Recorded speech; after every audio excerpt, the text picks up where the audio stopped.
I was making something here and thought to myself, you know what, I'm gonna film this because other people might find it useful. Now, I like field piece meters. I like the quality of Fluke, but the fact that they don't think on a 902 that I need to measure more than 60 k ohms, that is disrespectful. Anyway, this is the newer field piece wireless range. Is absolutely incredible. Like it. Hate the leads. I hate them. Why, for the love of God, did they need to make their leads the opposite of every manufacturer? So this is normal. 4mm male banana.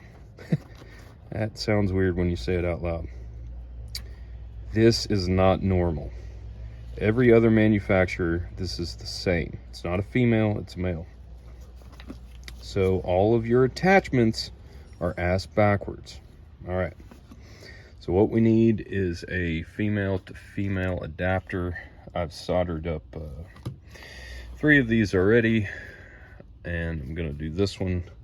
I have the old top off going with the Weller with custom tip, 12 gauge, 80mm.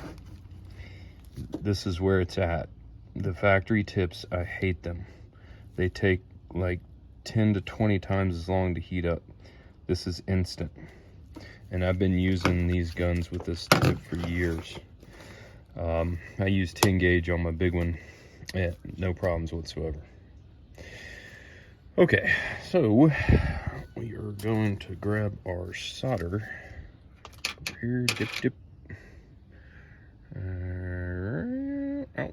Run it around in there. I know what you're thinking. Okay. I do like that. Now, this is going to be a trick doing this one-handed. So, I'm going to cut this off right. No. Yes.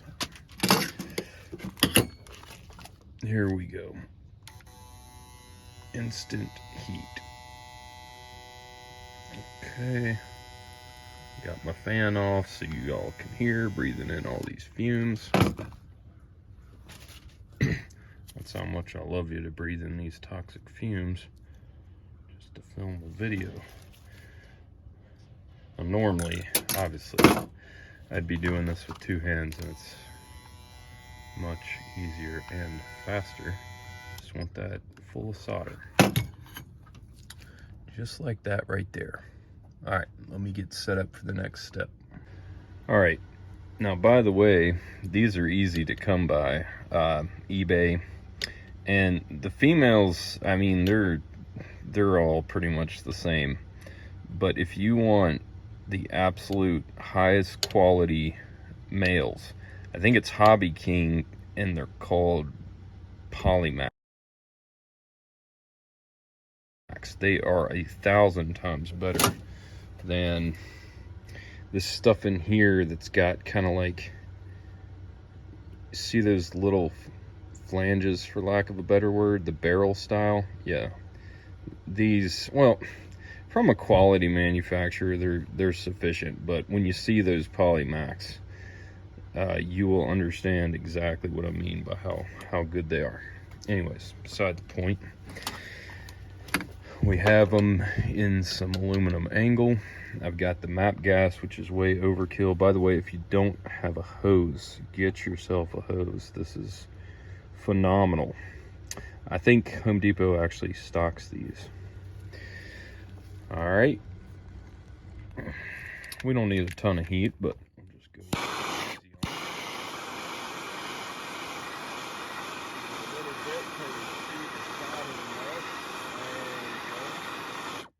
There we go. Okay, now I'll trim that with the utility blade. Oh, no, sucked back in. Perfect. We'll let it cool. And down through here.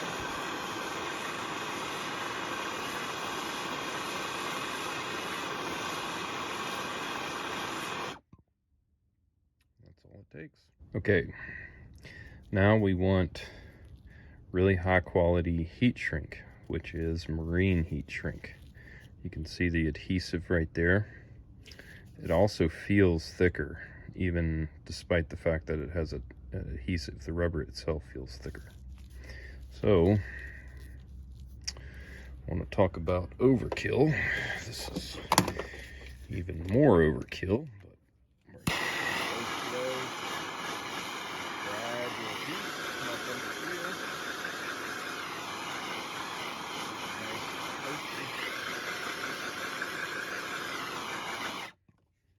Okay. Now, you'll notice I left the ends long, and that's so they go all the way out to the end, and then we will trim that off. And here we go. So they're pretty well shielded in there, but oh, looky there. That could be a problem, especially when using these with high voltage. Don't use these with high voltage. Now, am I going to use them with high voltage? Well, should I trust my own handiwork more than some Chinese laborer in a factory that doesn't give a shit? I don't know. Anyways, not, in all seriousness, it's really good to use properly rated equipment. Now, these are my scope leads, and they're almost always low voltage. However, we still don't want to short that out, so there's another step that I need to do that will make these even better. I used to have the perfect little pipe, but it's probably in my shop at home. I've made tons and tons of these kind of adapters and custom leads and stuff. But anyways, this is just a crimp connector that I used a punch to punch out the crimp. Just happens to be a good size. Now I'm going to put a larger size of heat shrink tubing over top. I've got silicone grease on that, you can kind of see. So I can pull this out once the adhesive hardens up, and that will create kind of like a shield. All right, let's heat it up.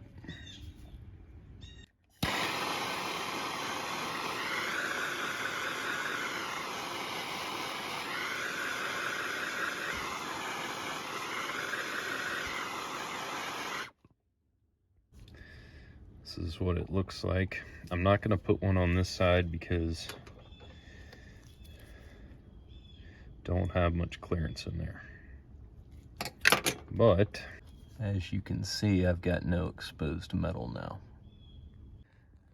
I've been meaning to make a pair of these for a while. I've got some pairs floating around. I could have sworn I had them somewhere in the van, but I don't know. Anyways, here they are. And I was so frustrated up on a roof. I needed to scope something with my needle probes and didn't have a way to put the dang field piece probes on my custom scope leads. All right, well, hopefully that was interesting and educational. Alrighty, see y'all in the next one.